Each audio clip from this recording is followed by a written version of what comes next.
Loaded yung ating plates for today. Yung yung mga dumikit na kamatis and onion, nandyan kumapit yung lasa kaya kinuha ko siya.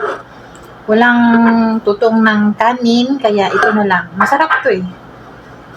For the yogurt sauce, yogurt salad. And meron tayong small cut salad here. Buti ngayon meron akong talong. Meron silang tinira. Madalas pagka magluba walang matirang talong sa akin. Si Belle dahil ayaw niya ng laham. Mababash na naman si Belle nito. Dahil ayaw niya ng laham, nagprito ako ng talong. Anong sausawan mo, Day? Pati sa may lemon? Hindi tuyo? May iba naman. Tapos white rice.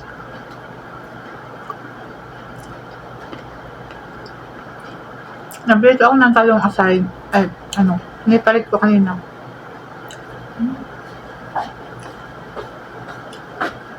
Sabihin na naman nila kasi sabi ko hindi ka kumakain nito. Sabihin na naman nila masilan si Belle. Kasi gagawin nila, hindi mo nga. Tagal ko lang tinatry kumain, ayaw nga pumasok. Itong onion at kamatis na nasa ilalim. Diyan kumakapit lalo yung mga lasa.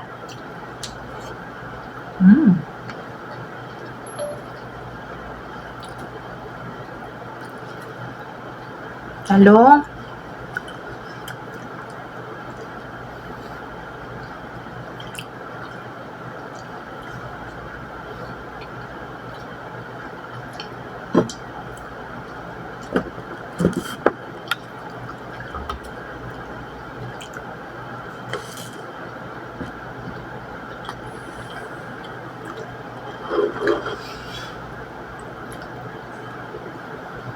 Lunching, mga badeng.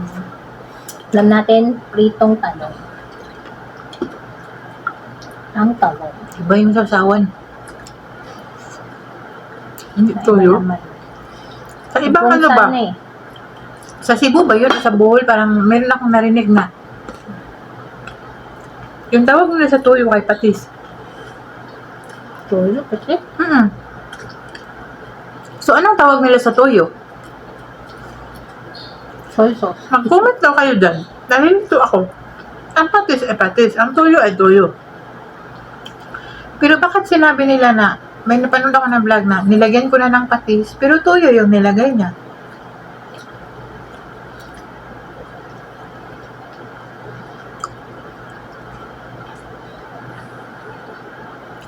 Kung tuyo ang tawag nila sa patis.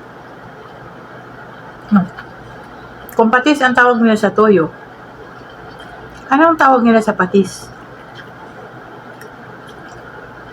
Kasi sabi nilagyan ko na ng patis pero toyo man yun, silver swan. Iba din tawag nila. Sobrang lambot ng ating karne. Basag ang diet ng aking among lalaki.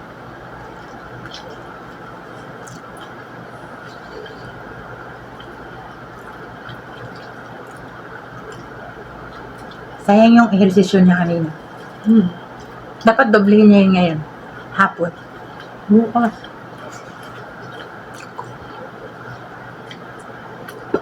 Bukas kung isang araw nga, isang oras sa kada araw, gawin niyang 2.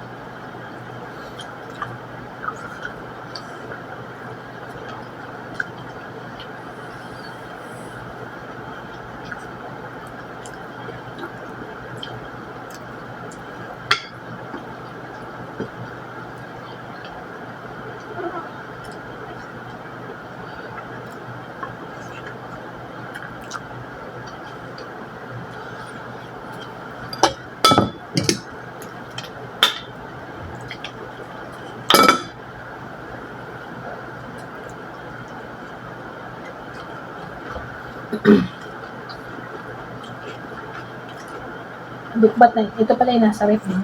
Lalagay ko sa ref.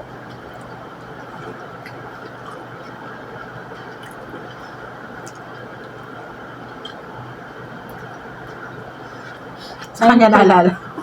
4:26 na ng hapon. O, diba? Late na late ng hapon. Ay, hapon ng tanghalian namin. Yung ano, bakit? Tagal, dumating ni Kuya. Nag-gas patrol na.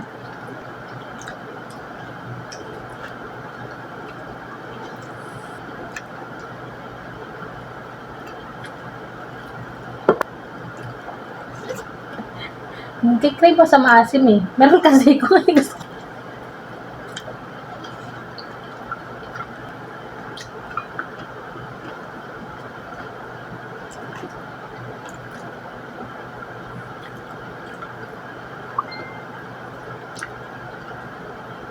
Yung kanin ba saktong-sakto? Hindi lata, hindi hilaw. Mga butil lang ano, buo-buo pa. Ganyan ang ano, basmati. Hindi dry.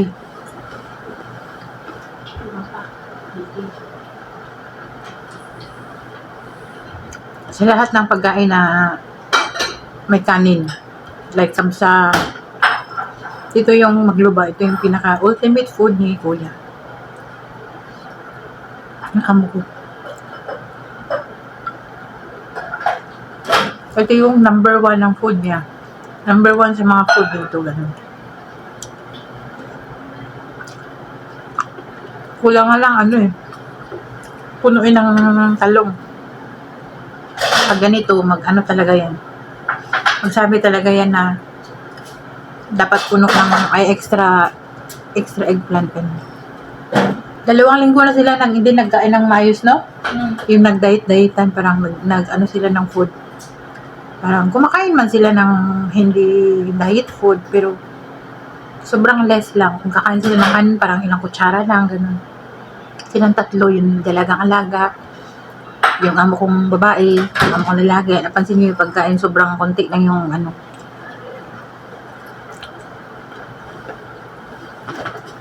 Kaya naintindihan ko rin siya na ano, ito yung inano niya, parang nagkikrave na siya ng kain.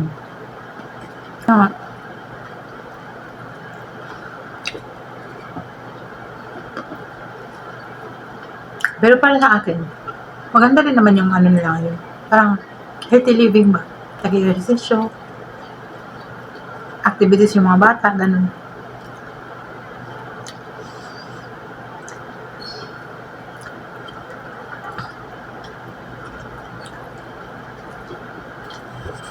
Gusto ko pang kumain pero busog na ako.